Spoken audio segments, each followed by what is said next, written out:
बाळूमाचनानं गाडी पुढे लावते अशी कशी कडे लावलं. सर्वांना आपल्या आता खाली घ्या. शांतता पाळा. शांतता महत्वाची. श्री सद्गुरू संत बाळूमामा श्री क्षत्रात्मापूर तालुका भद्रगड जिल्हा कोल्हापूर या ठिकाणी चालत आलेला अखंड रणमाचा सोहळा या ठिकाणी आज आपल्या गावामध्ये काल आगमन झालं. आज तिसरी आरती आहे. म्हणजे बाळूमामाच्या कार्याचं संगत लाभणे, सेवा लाभणे हे भाग्यानुसार कार्य घडत असतं. भाग्याशिवाय ते कार्य घडत नाही. दुसरी गोष्ट आपल्या गावात मामाचा सोहळा आला तो आपल्याला आनंद आहे. आनंद त्याच्यात चांगल्या भावनेनं जर आपण करता आनंदामध्ये जर आपण सहभागी झालो चांगल्या विचारानं चांगल्या भावनेनं तर तो आनंद आहे.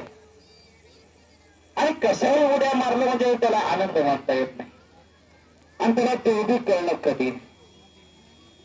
आपण देवाच्या दरबारात आलो, देव आपल्या गावात आला, हे सगळ्या गोष्टी साहजिक आहेत. पण मी कुरपाटा नाचतो, सोयीस्कर नाचतो, कशाही उड्या मारतो म्हणजे चालत नाही. कारण त्याच्यासाठी त्या ठिकाणी ह्या आपल्या प्रत्येक गोष्टीमध्ये आपण सर्वांना समजून घेऊन चाललं पाहिजे. बाबा ही मुलीला सांभाळा जायचं, मुलीला घ्या तिकडे तुमच्या. तर मुलीला खरोखर मामाचा पालखी सोहळा अनेक दिवसाखाली आपल्या गावात आणता. आज जवळपास 10 वर्षाखाली मामाची पालखी तुमच्या गावात आली. त्या पालखीची संगत सेवा तो मामाला लाभली हे आपलं भाग्य समजा. काही जणाला देव कळतो, काही जणाला कळत नाही. तर मामापाशी येणारा प्रकार एक प्रकार नसतो. 3 प्रकारचे लोक मामाकडे येतात. किती प्रकारचे? 3 प्रकारचे लोक मामाकडे येतात. हौशा, गौशा आणि नवशा. या 3 प्रकारांचे वर्गातले 3 वर्गाचे लोक मामाकडे येतात सकाळ संध्याकाळ. एक दिवस नाही किंवा एका टायमाला नाही. सकाळ संध्याकाळ 3 स्वरूपाचे लोक मामाकडे येतात. हौशा, गौशा, नवशा. हौशा म्हणजे हौस करण्यासाठी येतो. गौशा म्हणजे नाटक करण्यासाठी येतो. आणि नवशा म्हणजे देवाला नवस करण्यासाठी येतो. पण 3 पंक्तीपैकी 3 मार्ग आहेत. 3 मार्गापैकी आपल्याला कोणत्या मार्गात बसायचं, कोण्या रस्त्यानं जायचं आपण ठरवायचं.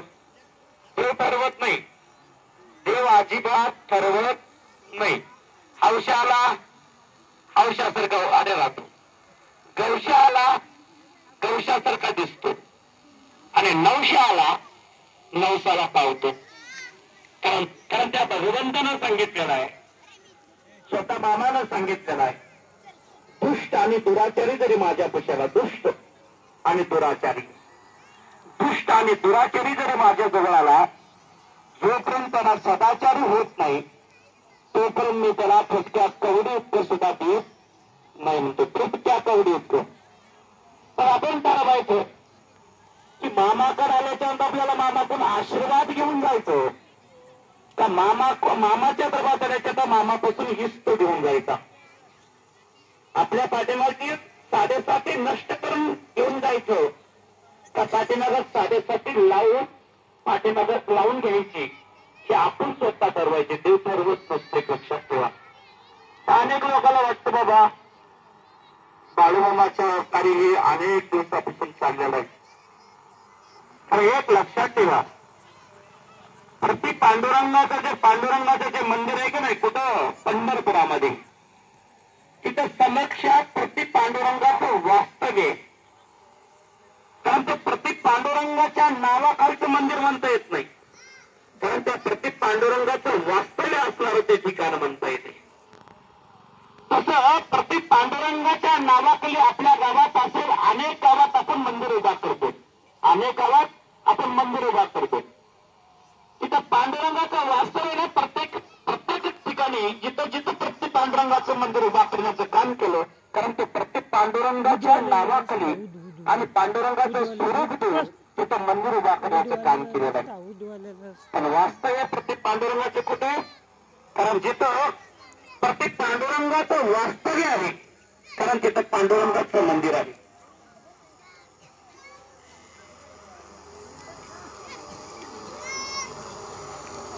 त्याला सांगितलं तरी ऐकू येणार झाले. त्याला वाटायला लागलं येतच काहीतरी दिसायला लागलं.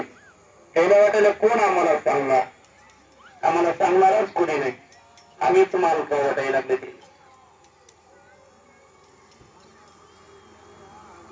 त्या जगामध्ये मालक फक्त एकच एक लक्षात ठेवून, त्याच्यापेक्षा मालक या जगात कोणीच नाही.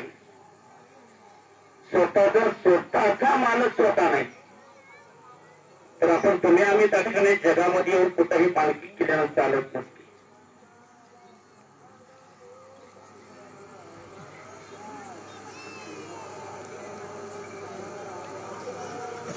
त्या पानपुरीवाल्याला तर सांगितल्याच्या नंतर ऐकूच येणं झाले. त्याच्या पूर्ण ह्याच्यावर कळून सोडल्याच्या नंतर कळलं मग त्याचा धंद्याचा त्याला आवड करून त्याला धंदा कुठं करावं कुठं करू नये.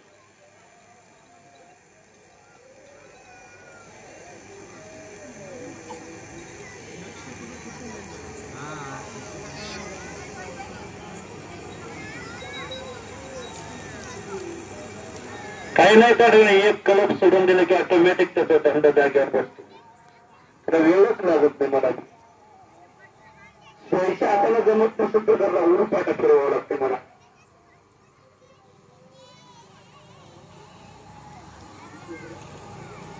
कारण आपण मामाची पालखी आली म्हणून लेकरं बाळ सगळे आले. इथं रडवण्याचा धंदा नाही, एक लक्षात ठेवा. भक्तीचं ठिकाण आहे, भावनेचं ठिकाण आहे. कोणी काही दुकान आणून लावलं मग चालत नाही. कारण हा मामा सगळ्या दुकानाला ठिकाणाला सगळ्या गोष्टीला कचरून हा मामा मेंढ्याच्या माध्यमातून जंगलात डोंगरात फिरायला लागला म्हणजे तो येडा नाही. त्याला माहिती आहे त्या जगामध्ये काय चाललंय ते, म्हणून तो जगाचं कार्य स्वतंत्र राहून त्या ठिकाणी आलिप्त राहून कार्य करण्याचा प्रयत्न करतोय. ते लेकर कुणाचे लहान लहान लेकर जरा घ्या जवळ.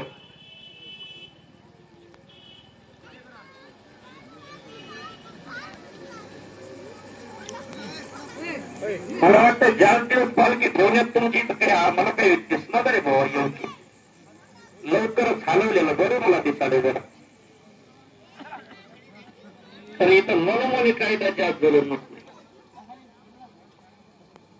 कारण डोक्यात बसलं तर उद्याच्याच पालखी हलवावं लागेल मला. 4 शब्द मला देवाचे सांगता आले, त्या देवाला समाधानी वाटलं तर देव थांबे.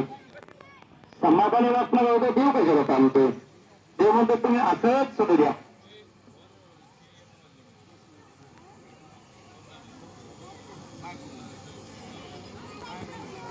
कारण कसं आहे माहिती का, या मामाचं कार्य आमच्यामुळे करायला लागले हे डोसक्यातलं बाहेर करायला.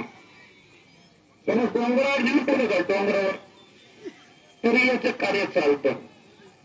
नारळावर नेऊन ठेवलं तरी चालतं, चिखलामध्ये नेऊन ठेवलं तरी चालतं, कारण कार्य डोंगरामध्ये नेऊन ठेवलं चालतं. कुठं जरी नेऊन ठेवलं तर त्याच्यापाशी लोंढा जमा करतो त्यानं. त्या देवानं सांगितलेलं या जगामध्ये एकच मी असा आहे की माझ्या मनात आलं तेव्हा मी यात्रा भरवतो आणि माझ्या मनात आलं तेव्हा मी यात्रा मोडतो. माझ्या विच्छेनं मी चालतो, जगाच्या विच्छेनं चालणारा मी नाही म्हणतो. कारण मी मामानं सांगितलेलं आहे आणि मी कोणाला या बी म्हणून सांगत नाही आणि मी कोणाला जा बी म्हणून सांगत नाही. तुला जर माझी गरज असेल तर तू याची, तुला गरज नाही ना माझी नका ये, मला एवढी काय घाई नाही म्हणतो. त्या ठिकाणी माझं अखंड चालणारे एक कार्य आहे.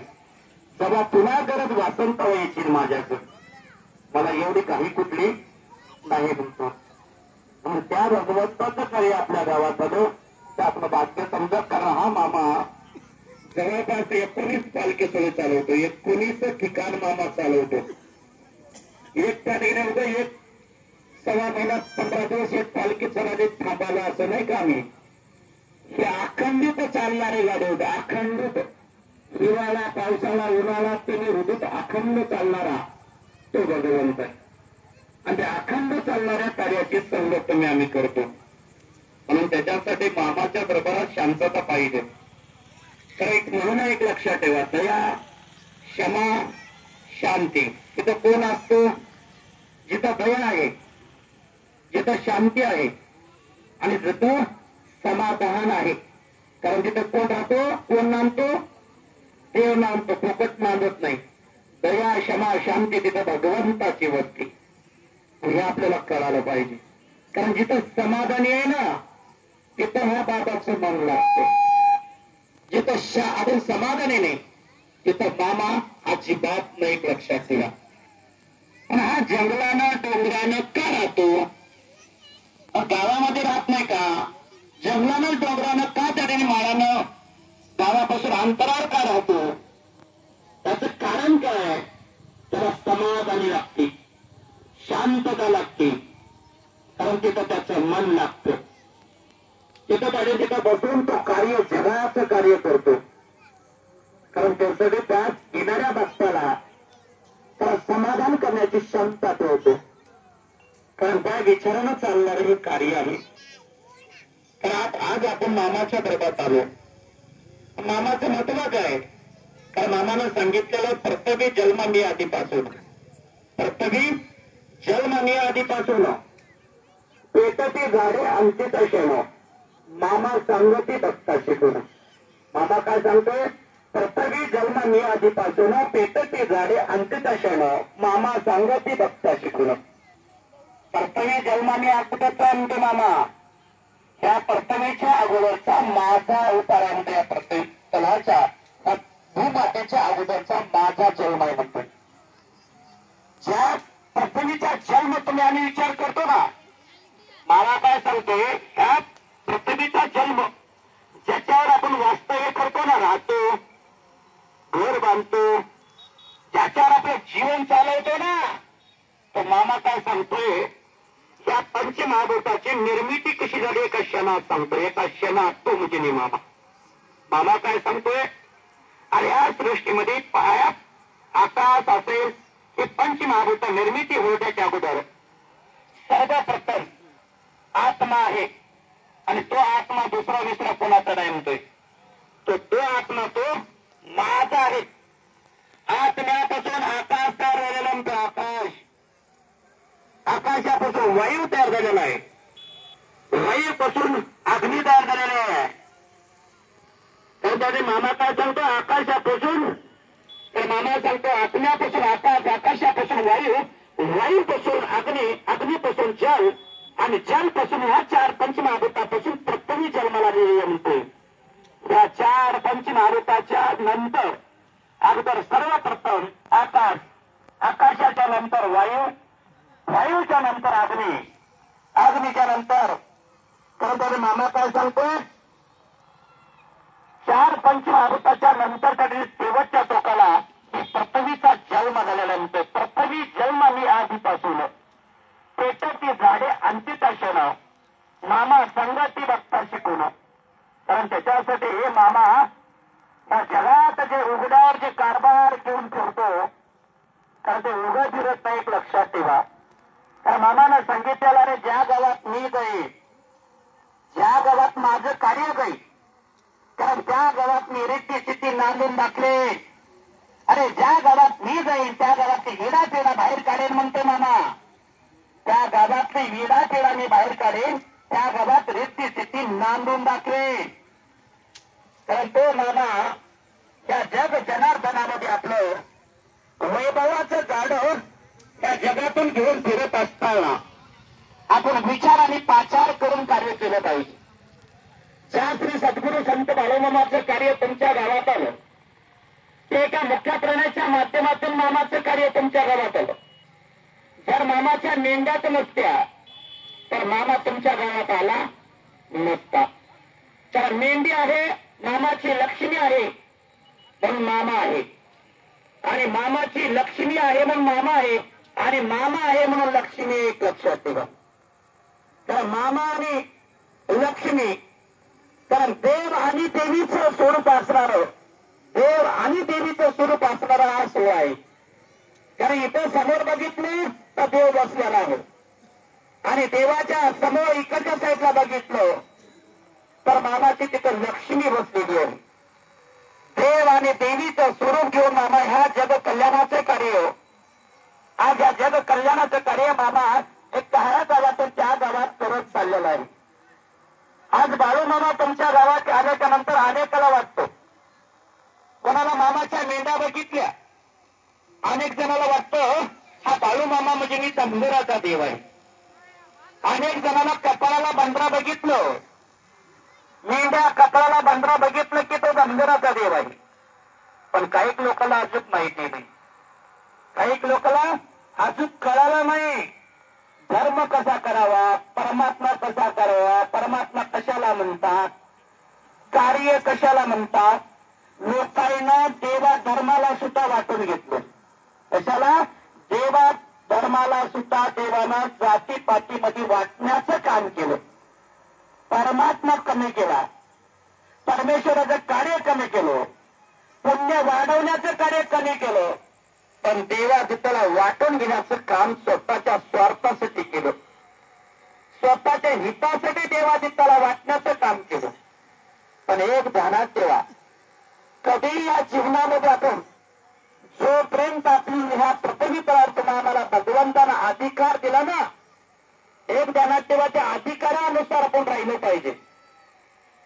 तर अजून ह्या प्रत्येकाला जोपर्यंत आपल्याला भगवंतानं अधिकार दिला तोपर्यंत एक प्रत्येकाला ध्यानात ठेवून चाललं पाहिजे की ह्या प्रथमी तलावर संत असो किंवा देव असो, संत असो किंवा देव असो किंवा नदी असो किंवा गंगा असो, ह्या प्रत्येक दोन स्वरूपाचं मत प्रत्येकानं जाणीवपूर्वक आपण चाललं पाहिजे. नदीच्या किंवा गंगेच्या संगतीमध्ये गेल्याच्या नंतर नदीच्या किंवा त्या गंगेचं त्या मुळाची तपासणी केल्यानं त्याच्या मुळाची तपासणी लागत नाही. लक्षात ठेवा, त्याच्या तपास केल्यानं तुम्ही आणि पवित्र होत नसतो. तुम्ही कितीही मोठ्या संघामध्ये जावा आणि कुठेही जाऊन गंगा स्नान करा, जर जोपर्यंत आपल्या मनामध्ये त्याचा उगम कुठून झाला, तो कसा झाला, त्याचा मूळ कुठं आहे हे तपासल्यानं तुम्ही आम्ही पवित्र होत नसतो. लक्षात ठेवा. म्हणून एक म्हण आहे, तर गंगेचं मूळ कधी तपासू नये माणसानं आणि संत आणि देवाचं मूळ कधी तपासून नाही.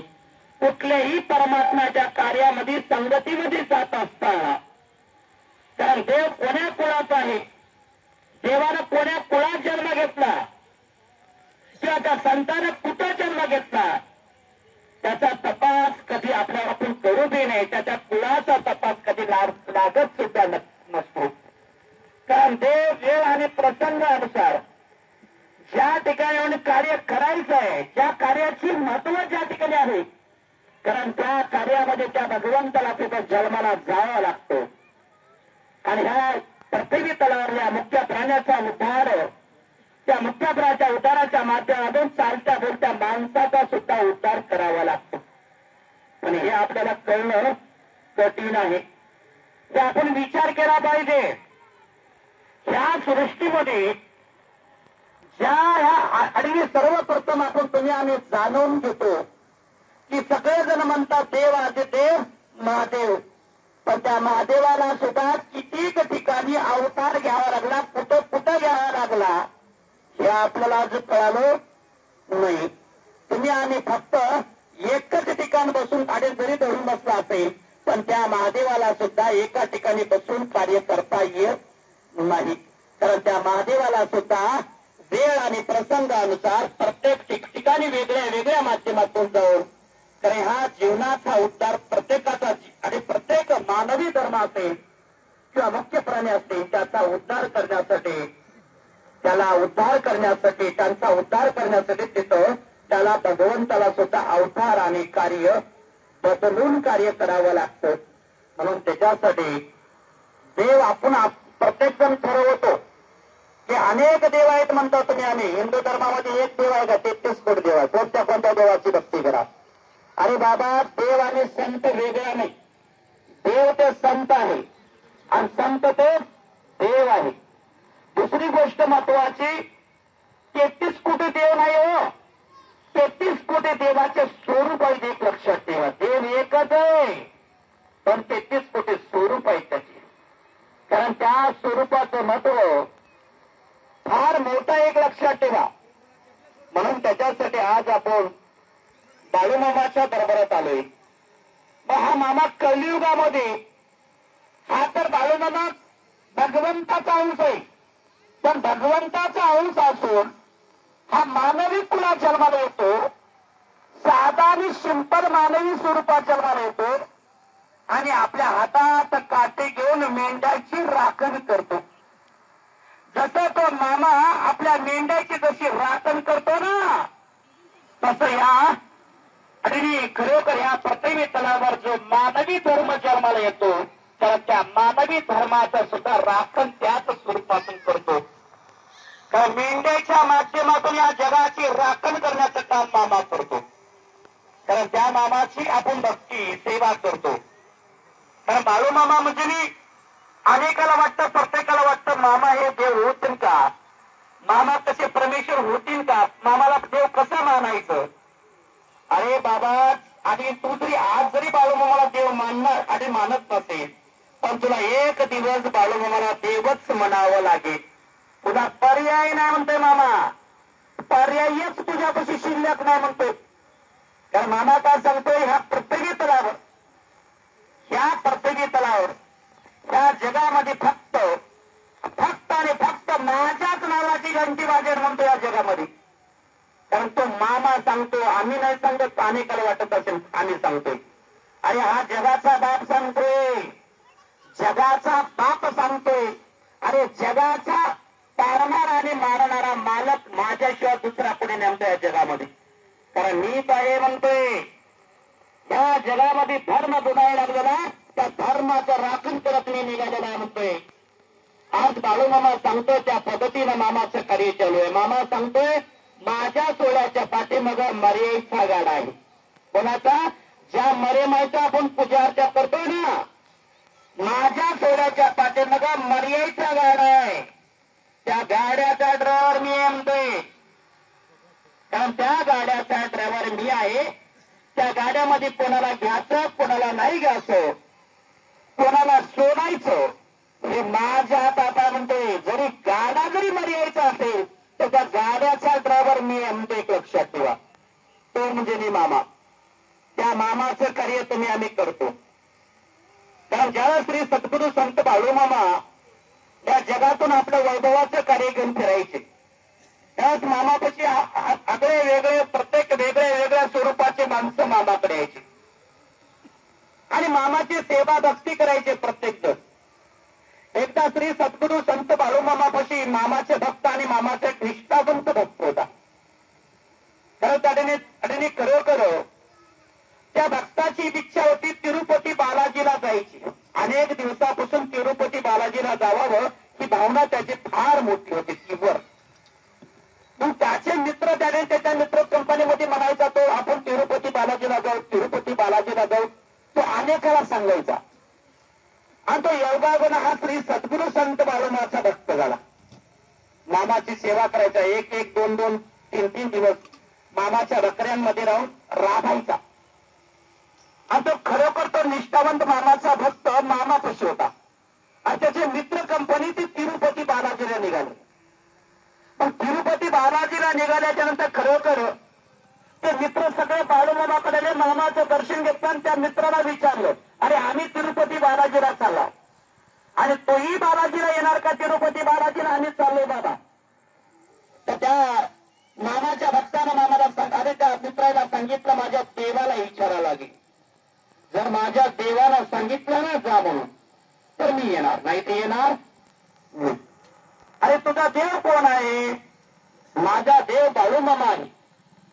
बाळूमामा देव आहेत ना बाबा? अरे तुझेही देव आहेत आणि आमचेही देव बाळूमामा आहेत. बाळूमामा समोर आहेत, विचार ना बाळूमाला तू. लगेच मामा जर कौल देत असेल तर आमच्यासोबत चाल लगेच. खरोखर त्या भक्तानं मामाला विचारलं, मामा सगळे तिरुपती बालाजीला चालले आणि मी जाऊ का तिरुपती बालाजीला? त्यावेळेस मामानं सांगितलं, तुला कौल नाही, आधीच तुला जायला कौल नाही.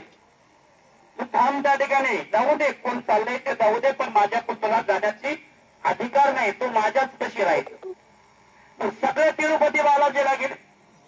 आता राहिला हा एकलाच मामाच्या संगतीमध्ये मामाचे सेवेकरी, आणि हा मामाची सेवा भक्ती करायला लागला. पण त्याला वंग तोंड करून बसला. म्हणजे का की मामानं मला तिरुपती बालाजीच्या दर्शनाला जाऊ दिलं नाही म्हणून नाराज झाला तो.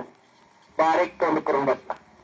तरच मामा त्याच्याकडे आले सांगितले, तुझा बा मेल्यासारखं तू का वंग तोंड करून बसलास रे. बा म्हणजे कळालं का अर्थ बघा, काही लोकांना कळालं नसेल. बा म्हणजे तुझा बाप मेल्यासारखं बारीक तोंड करून का बसलास बाबा. तो चावरा अरे चावरा बावरा झाला आणि तो मामाला म्हणला, मामा असं काही नाही हो, असं काही नाही, बाबा मी समाधान आहे. तरच मामानं सांगितलं, सगळे तिरुपती बालाजीला गेलेत आणि तुला तिरुपती बालाजीला न जाऊ दिल्यामुळं, कारण तू बारीक तोंड करून बसलास ना, असंच आहे ना. नाही ना मामा तसं काही नाही. अरे तुला जर आता तिरुपती बालाजीचं दर्शन नाही जर घडवलं, एक तर तूही नाराज, आणि ज्याच्या दर्शनाला तू जाणार होतास कारण त्याच्याही भक्ताला त्याने दर्शनाला न जाऊ दिलं, मग तोही नाराज. आणि त्याच्यासाठी आता मला त्या तिरुपती बालाजीलाही ताणावं लागेल मला आता. बस मामानं सांगितलं, बस माझ्या समोर. आणि त्या तिरुपती बालाजीलाच ताणतो की कोणाला, तिरुपती बालाजीलाही ताणतो माझ्या समोर. तू डोळे भरून तिरुपती बालाजीचं दर्शन घे. तर असं मामानं सांगितलं. आणि खरं तर मामानं आपल्या समोर बसवलं. त्याला सांगितलं डोळे झाक. त्यानं डोळे झाकले.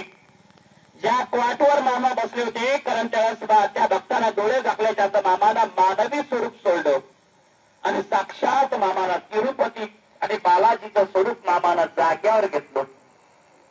त्याला मामानं सांगितलं डोळे उघड. डोळे उघडले तर त्यावेळेस बाळूमामा तिथे समोर नव्हते, एक लक्षात ठेवा. त्यावेळेस साक्षात तिरुपती बालाजीचं स्वरूप घेऊन मामा, व्यंकटगिरीचं स्वरूप घेऊन मामा कारण त्याच्या समोर बसले होते. त्यावेळेस त्यांना मामा अरे तिरुपती बालाजीला डोळे भरून पाहिलं. कारण डोळे भरून पाहिलं, मन भरून दर्शन घेतलं. जवळपास अनेक क्षणभर त्यांना समाधान दर्शन घेतल्याच्या नंतर त्याला त्याचं मन तृप्त झालं. आणि त्यावेळेस मामा खरोखर परत आपल्या मानवी स्वरूपात आले. आणि त्यावेळेस मामाने विचारलं, झालं का रे दर्शन.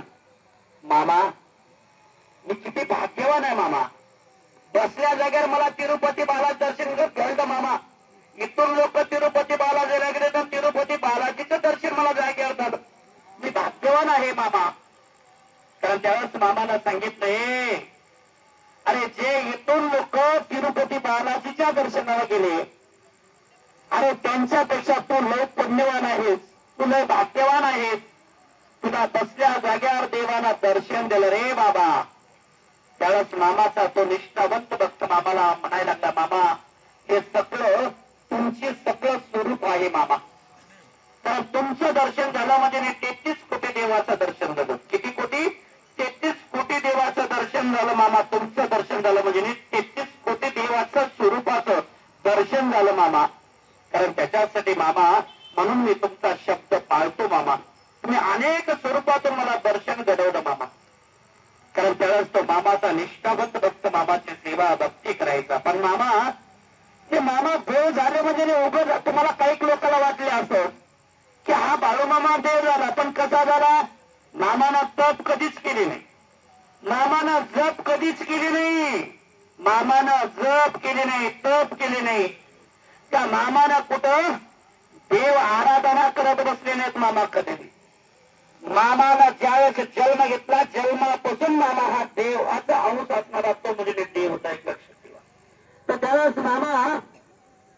त्यावेळेस मामाची सेवा, मामाचे भक्त मंडळ ज्यावेळेस मामा आपल्या बकऱ्यांची राखण करायचे आणि बकऱ्यांच्या माध्यमातून गोर गरिबांचा उद्धार करायचे. मामा आपल्या हयातीत असताना कधी मामानं कोणाचा हात बघितला नाही, कोणाचा हात सुद्धा बघितला नाही. मामानं हयातीत असताना कोणाचं कपाळ सुद्धा बघितलं नाही. मामानं हयातीत असताना कोणाला लिंबू डोरा सुद्धा दिला नाही. मामा हयातीत असताना मामानं कधी कोणाच्या तोंडावर पाणी मारलं नाही. पण मामा जे बोलायचं ते घडायचं म्हणजे तो म्हणजे नाही मामा. कारण एकदा श्री सद्गुरू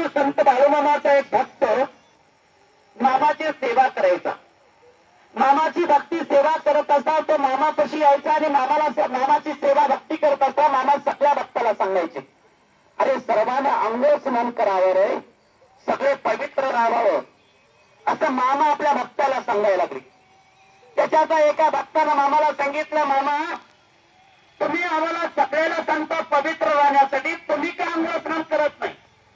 त्यावेळेस मामा हसले गालात आणि हसत हसत मामा म्हणायला लागले, अरे मला इथं आंघोळ स्नान करण्याची काय गरज आहे? मला दररोज पहाटे 3 पासून 5 पर्यंत मला माझे भक्तगण पाणी घालतात, गंगा स्नान घालतात काशीमध्ये.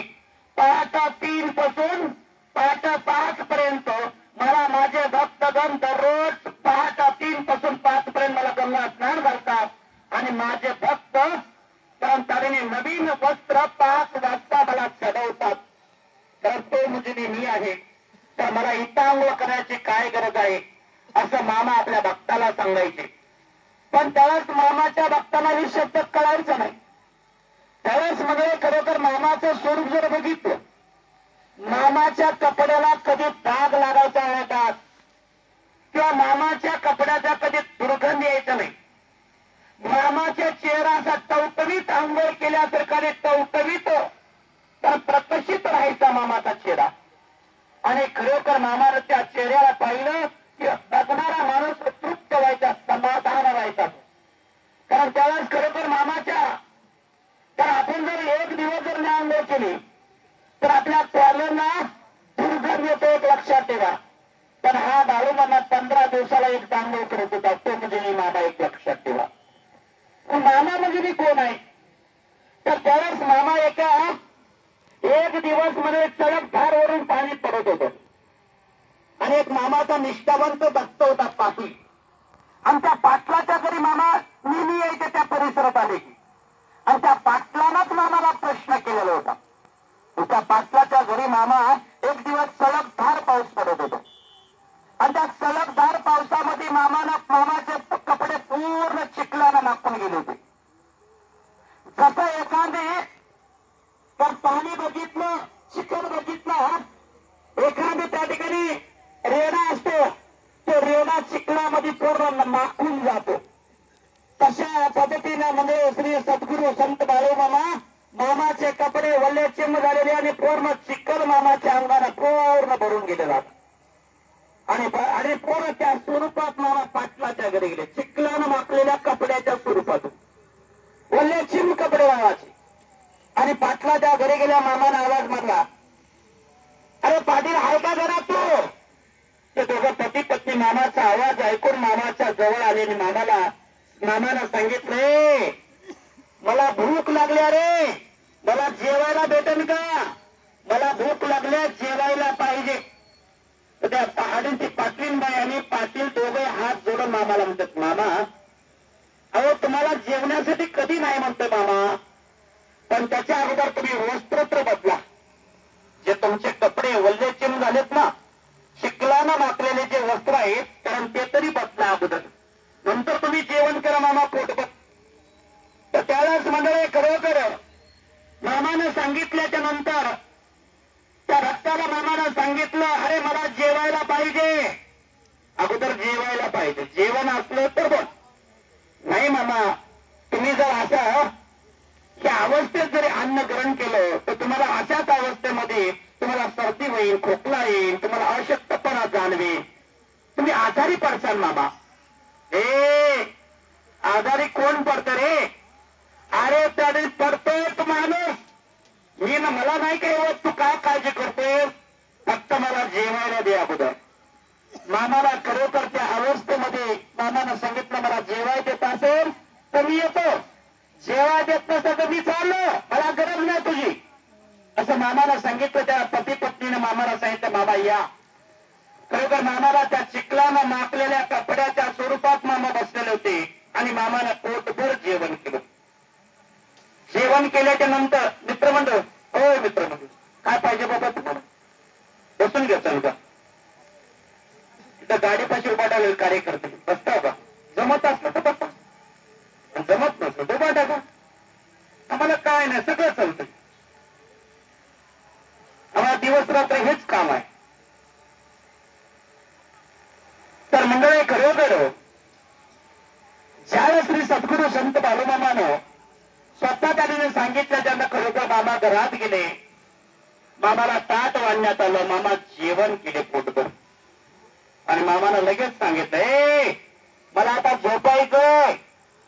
त्यावेळेस मामाला ते दोघं पती पत्नी मामाला म्हणाले, मामा अहो तुम्ही वस्त्र तरी बदला, शिकल्यानं मागलेत मामा, वल्ले चिंब कपडे आहेत आणि त्या कपड्यानं तुम्ही झोपणार, तर तुम्ही उगाच ताडेने काहीतरी होईल मामा, तुम्ही ताडे नवीन कपडे देते मामा, तुम्ही नवीन घाला. नाही नाही मला झोपायचंय, झोपू का जाऊ सांग. त्यावेळेस मामा खरोखर त्या ठिकाणी तिथं काळं गोंगडं, अरे पांढरं गोंगडं खाली आतरलं, काळं गोंगडं वरून पांघरलं आणि मामा सुटे गेले. सकाळच्या पारी खरोखर त्यांच्या पती पत्नीचा एक नियम होता, मामा जेव्हा येते त्या घरी, कारण ते पती पत्नी मामा जर मुक्कामाला थांबले तर ते आपल्या घरातलं सगळं काम उरकून आंघोळ स्नान करून मामाच्या चरणाशी बसायचे, की मामा उठले की मामाचा सर्वप्रथम मामाचं दर्शन घ्यायचं, त्याचा नियम होता तो. आणि त्या दिवशी खरोखर त्यानं सगळं लवकर पहाटे 3 वाजता उठले, आंघोळ स्नान केले, देवपूजा केली आणि खरोखर त्यानं देवाच्या आधी मामाच्या पायथ्याशी येऊन बसलेत. आता मामा केव्हा उठणार? खरोखर मामा 5 वाजता आपल्या मामाच्या चेहऱ्यावर गोंगडं खाली आलं. 5 वाजता, बरोबर 5 वाजता. रात्री बघितलं तर मामाला थोडी दाढी होती, पण ज्यावेळेस मामाच्या चेहऱ्याने गोंगडं खाली आलं त्यावेळेस मामाचा चेहरा चमचम आणि चमचमीत त्या ठिकाणी आणि प्रकर्षित चेहरा. मामाच्या फेटाच्यावर चिखलानं माकला होता रात्री, तो फेटा सुद्धा चांगला दशाला तसा फेटा, सुंदर असा फेटा. मामानं डोळे उघडल्याने समोर पाहिलं, त्या दोघाला पाहिल्यावर मामा म्हणतात, अरे माझ्यापासून अजून जरा थोडा अंतरावर सरका, जवळ थांबू नका, जरा थोडा अंतरावर थांबा. मामानं आपल्या अंगावर गोंगडं काढलं बाजूला. त्यावेळेस मामाच्या अंगावर गोंगडं मामानं बाजूला टाकल्याबरोबर तर मामाच्या अंगावर जे कपडे होते, मामानं आताच कपडे चेंज केले का, इस्त्री मारल्यासारखे कपडे, चकचकीत त्याने मामाचे पांढरे शुभ्र कपडे. कारण त्यावेळेस मामाचे जे चरण होते त्या चरणावर मामाच्या पाण्याचे थेंब टवटवीत होते. जसा माणूस आंघोळ केलेल्या त्याच्या अंगावर पाण्याचे थेंब टवतात ना, त्या स्वरूपात मामाच्या नकावर पाणी त्याने टवटवत होतं. त्याने मामाच्या नकापर्यंत नजर मारली, त्या नकावर थेंब थेंब पाणी टवटवत होतं. त्यावेळेस मामाला त्यानं हात जोडा, मामाला हात जोडून नमस्कार केला, मस्तक टेकून नमस्कार केला आणि मामाला विचारलं, मामा हे कसं? अरे तुला मी सांगितलं होतं ना, अरे मला इथं आंघोळ स्नान करण्याची गरज नाही बाबा, मला दररोज काशीमध्ये मला काशीमध्ये गंगा स्नान पहाटे 3 पासून 5:30 पर्यंत घालतात आणि 5 वाजता माझे वस्त्र चेंज होतात, तो म्हणजे मी आहे असं मामानं सांगितलं. याच्यावर आपण विचार करा, काशीमध्ये कोण आहे? लोक काशीला जातात, का जातात? काशी विश्वनाथ आहे म्हणून तिथं जातात लोक. आपली आणि कोणी माणूस तिथं मरून पावलं तिथं काशीमध्ये नेतात. का नेतात? त्याचं कारण आहे, अहो लोक काशी विश्वनाथापाशी आपल्या मोक्षपद प्राप्त व्हावं म्हणून तिथं जातात, आपलं पुण्य सगळं नष्ट व्हावं म्हणून तिथं जातात लोक दर्शनाला. पण तो काशी विश्वनाथाच आपल्या घरी आला, आपल्या गावात आला, तर त्या काशी विश्वनाथाला समजून गेलं तुमचं आमचं काम नाही हो. देव समजायला आणि देवाचं कार्य समजायला फार नाही घासावं लागतं, तेव्हा देव समजता असतो. कारण देव जर असा प्रत्येकाला समजला असता ना, तर ह्या जगामध्ये लोक देव देव म्हणून हुडकत फिरायची गरज लागली नसतीच. शनोशिनी देव गौसला असता, शनोशिनी. आणि तो शनोशिनी गौसणारा दादाला एक लक्षात ठेवा, आज मोठे मोठे दैत्य आगळ्या वेगळ्या पद्धतीनं योग्य तपश्चर्या करतात आणि आगळ्या वेगळ्या पद्धतीनं तप जप करून अनेक वर्ष तप करून तेव्हा त्यांना देवाची प्राप्ती होते. आणि त्या देवापासून काही ना काही, कारण देवापासून आपल्या जीवनासाठी मागण्याचं अनेक कार्य करतात आणि त्यांना देव देऊन टाकत असतो, एक लक्षात ठेवा. म्हणून त्याच्यासाठी तुम्ही आणि प्रपंच करावं किती आणि परमेश्वराची आराधना करावं किती, तुम्हा आम्हाला घर दार जमीन आणि मनगटात ताकद दिली ना, आणि लेवायला कपडे चरचरीत घेतले आणि स्वरूप दिलं की त्याच्यामध्ये आपण आधी मग्न आहोत आणि त्याच्यामध्येच आपण फक्त उड्या मारतो की मला लय मी लय. अरे बाबा तू काहीच नाही म्हणतो देव. तर मामा काय सांगतोय, माझं म्हणू नको, धरतीच वज आहे, पाण्याचा बुडबुड आहे म्हणतोय. माझं म्हणू नको, धरतीच वज आहे, पाण्याचा बुडबुड आहे. पाण्याचं कधी विकत मिळेल, पाळी लागेल. आपली जागा 3.5 हात आहे म्हणतो, फक्त 3.5 हात. त्याच्या व्यतिरिक्त तुझं काही नाही म्हणतो या जगामध्ये. का तुझं काही नाही म्हणतोय. तुझे म्हणतोय ना मला गाडी आहे, घोडी आहे, मला त्या ठिकाणी कपडे आहेत, माझ्याजवळ पैसा आहे, सोनं आहे, चांदी आहे, मला 100 रुपये माझ्या मनगडात ताकद आहे. तुझं काहीच नाही म्हणतोय. काय ते तुझं काही नाही. अरे ते क्षणिक सुखासाठी मी तुला दिलेला आहे, क्षणिक सुखासाठी फक्त दिलेला आहे, कायमचं मी दिलेलं नाही म्हणतो. तर तो जगाचा मालक सांगतो, तुम्ही आम्ही नाही, तो जगाचा मालक सांगतो. एक ध्यानात ठेवा, तुम्ही म्हणतो ना माझी जात एक, त्यांना म्हणतो माझी जात ती आहे. तुमच्या आमच्या डोक्यात आज प्रकाशच पडला नाही. अरे तो हिंदू असेल किंवा मुस्लिम असेल, ख्रिश्चन असेल का जैन असेल, कोणीही धर्माचा असू दे, तर हिंदूचं जरी असलं तर त्याला 2च डोळे दिलेले आहेत. मुस्लिम जरी असेल तर त्याला 2च डोळे दिले आहेत त्या देवानं. ख्रिश्चन जरी असेल तर त्याला 2च डोळे दिले आहेत. आणि जैन जरी असले तर त्याला 2च डोळे दिले. 3 डोळे देण्यात एक लक्षात ठेवा, धर्मानुसार त्याला 3 डोळे दिलेले नाहीत. जर देवाला खरोखर तुम्हाला जातीपाती जर निर्मिती करून द्यायची असल्या तर देवाला किती वेळ लागला असतो तुमच्या कपाळावर एक रेस मारून द्यायची. त्या कपाळावर एक स्टॅम्प मारून द्यायचा, तुमच्या जातीचा प्रत्येकाला एक स्टॅम्प मारायला किती वेळ लागला असता. त्याला डोळे देता आले तुम्हाला, त्या देवाला तुम्हाला हात देता आले, त्या देवाला तुम्हाला पाय देता आले, त्या देवाला तुम्हाला स्वरूप देता आलं, त्या देवाला तुम्हाला सर्व काही देता आलं. मग त्या देवाला तुमच्या कपाळावर लिहून पाठवायला किती वेळ लागला असतो. तर एक लक्षात ठेवा, जातीपातीची निर्मिती करणारे तुम्ही आम्ही आहोत, कारण देव नाही. एक लक्षात ठेवा. दुसरी गोष्ट एवढाच नाही, तो कुठल्याही समाजाचा असू द्या किंवा कुठल्याही धर्माचा असू द्या, प्रत्येकाच्या अंगात जे आणि वाहतूक करणारं जे रक्त आहे, कारण ते सुद्धा एकाच कलरचं ठेवलेलं आहे. कारण जातीप्रमाण त्याला कलर वेगळे वेगळे देण्यात एक लक्षात ठेवा. म्हणून त्याच्यासाठी तुम्ही आम्ही थोडासा विचार केला पाहिजे. आपला जन्म कशा स्वरूपातून होतोय, कसा तो जन्माला आणतो हे त्यालाच माहिती आहे. आणि जन्मातून उठल्याच्या नंतर, स्वर्गवासी झाल्यानंतर आपल्याला कुठे येतोय हे त्यालाच माहिती आहे, अजून कोणालाच माहिती नाही.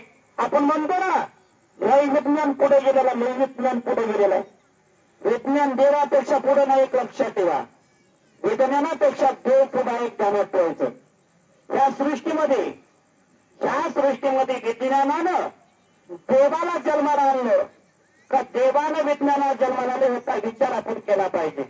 आपण वैज्ञानिक आहोत हे सत्य आहे. अरे ह्या सृष्टीमध्ये विज्ञानानं देवाला जन्माला आणलं का देवानं विज्ञानाला जन्माला आणलं हे आपल्याला कळायला पाहिजे. म्हणून त्याच्यासाठी लय विज्ञान नाही. तर एक लक्षात ठेवा, जिथून देवाची निर्मिती झाली, कारण तिथं विज्ञान निर्मिती करण्याचं काम त्या देवानं केलेलं आहे. जिथं विज्ञान संपत असतं तिथून देवाची सुरुवात होत असते, एक लक्षात ठेवलं पाहिजे. कारण जेवढं विज्ञानाला महत्व आपण देतो तेवढं आपण देवाला महत्व तेवढंच दिलं पाहिजे, त्याच्यापेक्षा जास्त दिलं पाहिजे. का आणि त्या देवामुळे तुम्ही आम्ही ह्या सृष्टीमध्ये आपण करतो, आणि त्या देवामुळे तुम्ही आम्ही श्वास घेतो, एक लक्षात ठेवा. आणि त्या देवामुळे ह्या सृष्टीमध्ये आपण सगळं काही करतो, आणि त्या देवामुळे आपण तुम्ही आम्ही या सृष्टीमध्ये चालणार नाही, एक लक्षात ठेवा. तर एक ध्यानात ठेवा, तर आपण कितीही जरी फॅन आपण घरात लावला त्या फॅनानं आपलं मन समाधान होत नाही, एक लक्षात ठेवा. जर त्या सृष्टीच्या मालकानं ठरवलं 5ही पंचभाभूत जाग्यावर थांबवायचे म्हणून ठरवलं तर तुम्हा आम्हाला काही आपलं विज्ञान काही करू शकत नाही, एक लक्षात ठेवा. त्या भगवंतानं ठरवलं त्या पद्धतीने या सृष्टीमध्ये सगळं घडत असतं आणि त्या पंचमहाभूतावर सामर्थ्य चालवणारा हा भगवंत एक लक्षात ठेवा. तर मामा काय सांगतोय, अरे पाचही पंचमहाभूत माझ्या आत्मेत चालतात, माझ्या आत्मेत म्हणते मामा, तो म्हणजे मी मामा. मामा काय सांगतोय, अरे एवढंच नाही, अरे तुम्ही जे अन्न ग्रहण करता ना, ते अन्न ग्रहण करणारी जी मशीन आहे, मशीन आपल्या शरीरामध्ये, त्या मशीनीचं नाव काय माहिती का, त्या यंत्रणेचं नाव काय? मामा सांगतो त्या यंत्रणेचं नाव वैष्णवी नावाची यंत्रणा आहे. वैष्णवा, तर ती वैष्णवी नावाची जी यंत्रणा आहे, कारण ती यंत्रणा सुद्धा माझ्या नावची आहे म्हणतोय. कोणतं अन्न पचवायचं आणि कोणतं अन्न बाहेर काढायचं मी ठरवत असतो म्हणतोय. आणि ज्याच्यावर तुम्ही अन्न बनवता, ज्याच्यावर तुम्ही अन्न शिजवता ना, अरे ते सुद्धा माझ्या नावचं आहे म्हणतोय. मी ठरवलं तर ते शिजवतो, मी ठरवलं तर ते कच्च ठेवतो म्हणून सांगितलेलं आहे. तर तो म्हणजे मी आहे म्हणतो, एक लक्षात ठेवा. हा बाळूमामा सांगतो म्हणजे मी उभं सांगत नाही, का तो डोक्यावर पडणारा देव ना, एक लक्षात ठेवा. तर मामानं सांगितलेलं पृथ्वी जन्माली आधीपासून तेथी झाले अंत्य क्षण. अरे ज्या दिवशी त्या पृथ्वीवर मी नाही असं समजायचं असेल, त्या दिवशी या झाडाला खालून वर आग लागत जाईल आणि वरून खाली आग लागत येईल. त्या दिवशी मी नाही समज, तो तर मला फोटोने हाक मार म्हणतोय, त्या ठिकाणी मीच भेटेल म्हणून सांगितलेलं आहे. त्या पृथ्वीवर मामा काय सांगतो, अरे माझ्या मंदिराची तुम्ही काळजी करू नका म्हणतोय, माझ्या स्वरूपाची काळजी तुम्ही करू नका, माझ्या कार्याची काळजी तुम्ही करू नका म्हणते मामा. अरे ध्यानात ठेवा, या कलियुगाच्या शेवटच्या टोकाला, तर मामा काय सांगतो, या कलियुगाच्या शेवटच्या टोकाला चन्न बसवेश्वराचा अवतार होईल. आणि मामा काय सांगतो, चन्न बसवेश्वराचा जय जयकार करा. या कलियुगाच्या शेवटच्या टोकाला चन्न बसवेश्वराचा अवतार होईल आणि तो घोड्यावरून येईल. घोड्यावर येऊन माझं मंदिर कुठे, ते माझं म्हणजे कळलं का, ते बाळूमामाच्या नावाकडे अनेक गावात मंदिर बघायत, ते नाही म्हणतो मामा.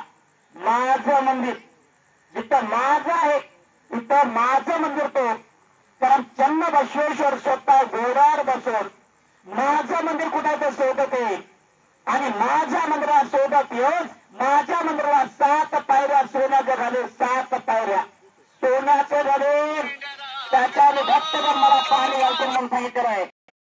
मी म्हणतो मामा, त्या मामाचं कार्य आपण करतो, एक लक्षात ठेवा. मामाचे संगत तुम्ही आम्ही करतो, कारण मामाच्या मुखातला शब्द खोटा होणं म्हणजे सूर्याला सुद्धा दिशा बदलाव्या लागतात, तो म्हणजे मामा. त्या मामाचं कार्य तुम्ही आम्ही करतो. आणि या मामापाशी आल्याच्यानंतर कसंही नाचलं, कसंही उड्या मारल्या, तर हा गोप सहन करणारा देव नाही, एक लक्षात ठेवा. सहन करणारा कोण आहे, तो जे मंदिरात बसले की नाही महादेव, त्या अवतारामध्ये त्या भगवंताला सगळ्याच सहन केलं. जाऊ द्या चला, जाऊ द्या चला, सृष्टी वाढवायचं म्हणून त्या अवतारामध्ये सगळ्याला समजून घ्यायचं काम केलं. पण त्यानं आता ठरवलं, आता समजून घ्यायचं नाही, आता चटके बसवायचे. म्हणून त्या देवानं म्हणलं आता काहीतरी नवीन करावं लागेल. म्हणून त्याच्यासाठी तोच दादा इथे येऊन बसला आणि त्या दादानं ठरवलं, आता जशी करणी तसं भूक पाठीमाग. लगेच त्या हाताला घे, डाव्या हाताला घे, उजव्या हाताला दे, उजव्या हाताला घे, डाव्या हाताला दे. मला वेळ नाही, आता तुला वेळ किती असेल तुझ्यापाशी, पण माझ्यापाशी वेळ अजिबात नाही, कारण मला सुद्धा आता लवकर संपवायचे हे सगळं. तर म्हणून तो जगाचा मालक, कारण मानवी कुळात जन्माला येऊन, कारण जेव्हा जेव्हा धर्माचं कारण खरोखर धर्मावर संकट होतं, तेव्हा तेव्हा ह्या जगामध्ये देव जन्माला येतो, एक लक्षात ठेवा. म्हणून मानवी कुळात त्या देवाला जन्म घेऊन आज मानवी धर्माचं कार्य वाढवण्याचा प्रयत्न चालू आहे. कारण तो मामा काय सांगतोय, कारण जो कोणी मला हाय म्हणाल त्याच्यासाठी मी हाय बाबा, मला कोणी नाही म्हणलं ना त्याच्यासाठी कधीच नाही, आणि केव्हाही नाही. 7 जन्म जर घेतला तरी मी भेटणार नाही. दुसरी गोष्ट मामा काय सांगतोय, माझ्या सोहळ्याच्या पाठीमागे मी कार्य चालू केलेलं म्हणतोय. 12 कोसावर 1 दिवा शिल्लक ठेवून म्हणतोय. किती कोसावर? 12 कोसावर 1 दिवा शिल्लक ठेवणारा म्हणतोय. मोबाईलवाले दादा, ओ मोबाईलवाले दादा, खाली जाऊन तिकडे जाऊन बोलत असू द्या. किती गडबडीचं असू द्या तुमचं. तर मंडळी खरोखर मामा का सांगतोय 12 कोसावर एक दिवस शिल्लक ठेवणार आहे. पिंडाला शिवायला कावळा सुद्धा शिल्लक ठेवणार नाही. कावळा पिंडाला शिवायला कावळा सुद्धा शिल्लक ठेवणार नाही. 12 कोसावर एक दिवस शिल्लक ठेवेल म्हणते. ज्याच्या अंगी भक्ती आहे तो तर 4 दिवस सुखकारक आणि समाधानकारक नाही म्हणतोय. जो आणि ज्याच्या अंगी भक्ती नाही, ज्याच्या अंगी कार्य नाही, कारण तो 4 दिवस अगोदर मरण पावेल म्हणून सांगितलेला आहे. म्हणून त्याच्यासाठी आज हा बाळू मामा या जगात वैभवाचं कार्य वाढत चाललेलं. मामाचा जन्म 3 ऑक्टोबर 1892चा फक्त किती 3 ऑक्टोबर 1892चा जन्म या देवाचा. 4 सप्टेंबर 1966 मामाची संजीवनी समाधी आहे. त्या भगवंताला 50 वर्ष आणि आज 100 वर्ष सुद्धा समाधी घेऊन पूर्ण झालं नाहीत. तर हा बाळू मामा निष्ठा त्याने महाराष्ट्रापुरता राहिला नाही, त्या भारतापुरता राहिला नाही. तर हा बाळू मामा जगात डंका वाजवत बसलेला. जगात अरे मी या जगात ठरवेन, माझ्या मुखातून निघेन तेच खरं व्हावं लागेल. या जगात माझ्या पुढे ह्या जग सुद्धा आणि सृष्टी सुद्धा पुढे जाऊ शकत नाही म्हणतोय तो म्हणजे मामा. त्या मामाचं कार्य आपण करतो. आज बाळू मामा म्हणजे एक मानवी जन्मात येऊ किंवा एका जातीपुरता एका कुळापुरता मामा नाही. अरे जगाचा मामा आहे. जग जनार्दन त्याला दोषार्जन करायला लागलं. एक लक्षात ठेवा. त्या मामाचं कार्य आपण करतो. अनेक लोक प्रति पांडुरंगाचं उदाहरण लोक घेतात आणि अनेक जण समजतात की प्रति पांडुरंगाचं स्वरूपाप्रमाणे दुसरं स्वरूप हा जगात कुठलंच नाही. पण तुम्हाला माहिती नाही, अरे प्रति पांडुरंगाच्या कळसावर 2 वेळेस आपल्या भक्ताला दर्शन देणारा हाच बाळू मामा आहे. प्रति पांडुरंगाच्या मंदिराच्या कळसावर पांडुरंगाच्या निष्ठावंत भक्ताला पांडुरंगाच्या कळसावर दर्शन देणारा हाच हा बाळू मामा आहे. अरे एवढंच नाही बाबा, प्रति पांडुरंग स्वतः बाळू मामाच्या बकऱ्यांची राखण एखाद्याच्या दिवशी मामाच्या बकऱ्यांची राखण करण्यासाठी प्रति पांडुरंग येतो तो म्हणजे मामा. अरे एवढंच नाही बाबा, तर मामा एवढंच कार्य करत नाही. कारण मामा सांगतात अरे पंढरपुराचं जे महत्व आहे, अरे पंढरपुरासारखं दुसरं महत्व आणि दुसरं कार्य फक्त आत्मापूरमध्येच घडेल. त्या दुसरं पंढरपुरी आत्मापूर घडून दाखवून म्हणतो. दुसरं पंढरपुरी आत्मापूर घडून दाखवून या जगामध्ये दुसरं पंढरपुरी आत्मापूर असेल म्हणतोय मामा या जगामध्ये. तर या जगामध्ये दुसरं ठिकाण आत्मापूरच असेल म्हणतोय. या जगामध्ये कितीही तीर्थ ठिकाण मोठे होऊ द्या, मामा सांगतो अरे या 33 कोटी देव माझ्या समोर एका पायावर उभा ठेवला म्हणतो. एका पायावर 33 कोटी देवाचा अवतार माझ्या समोर एका पायावर उभा टाकलेला तो म्हणजे नेहमी म्हणून सांगतो मामा. सकाळ संध्याकाळ माझ्या तंबूमध्ये येऊन सकाळ संध्याकाळ 33 कोटी देव माझ्या तंबूमध्ये येऊन हाजरी नोंद करतात तो म्हणजे नेहमी म्हणून सांगतो मामा. त्या मामाचं कार्य तुम्ही आम्ही करतो, कारण त्या मामाची संगत तुम्ही आम्ही करतो हे आपलं भाग्य समजा. तर मामा सांगतो राम रहीम, कारण तुम्ही आम्ही म्हणतो ना राम वेगळा आहे, रहीम वेगळा आहे, श्रीकृष्ण वेगळा आहे. कारण मामा काय सांगतो राम रहीम श्रीकृष्ण गौरी, राम रहीम श्रीकृष्ण गौरी सुद्धा. तर राम सुद्धा मीच आहे, रहीम सुद्धा मीच आहे आणि श्रीकृष्ण सुद्धा मीच आहे म्हणतोय. माझ्याशिवाय या जगात दुसरा कोणी नाही म्हणतोय तो म्हणजे मी मामा. त्या मामाचं कार्य आपण करतो, त्या मामाची भक्ती तुम्ही आम्ही करतो, त्याची आराधना आपण करतो. कारण बाळूमामाचा ग्रंथ वाचा किंवा मामाच्या आपल्या मोबाईलवर जावा आणि श्री सद्गुरू संत बाळूमामाचं चारित्र्य परिपूर्ण आपण माहिती घेण्याचा प्रयत्न करा की मामा कोण आहे तेव्हा आपल्याला कळेल.